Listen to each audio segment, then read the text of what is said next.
Luke chapter 4 verses 16 to 30. And he came to Nazareth where he had been brought up, and he went up to the synagogue as his custom was on the Sabbath day, and he stood up to read. And there was given to him the book of the prophet Isaiah.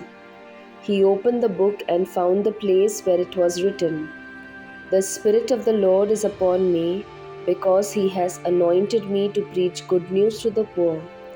He has sent me to proclaim release to the captives and recovering of sight to the blind, to set at liberty those who are oppressed, to proclaim the acceptable year of the Lord."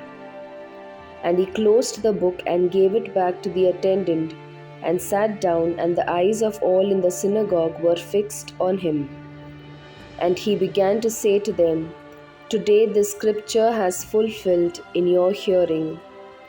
And all spoke well of him, and wondered at the gracious words which proceeded out of his mouth. And they said, "Is not this Joseph's son?" And he said to them, "Doubtless you will quote to me this proverb, 'Physician, heal yourself. What we have heard you did at Capernaum, do here also in your country.' And he said, 'Truly I say to you, no prophet is acceptable in his own country. But in truth I tell you, there were many widows in Israel in the days of Elijah, when the heaven was shut up 3 years and 6 months, when there came a great famine over all the land. And Elijah was sent to none of them, but only to Zarephath in the land of Sidon, to a woman who was a widow.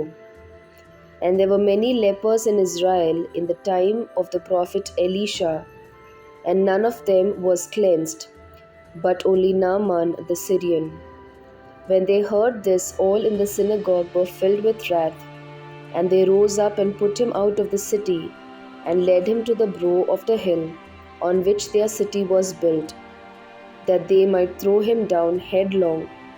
But passing through the midst of them, he went away. This is the word of the Lord. Thanks be to God.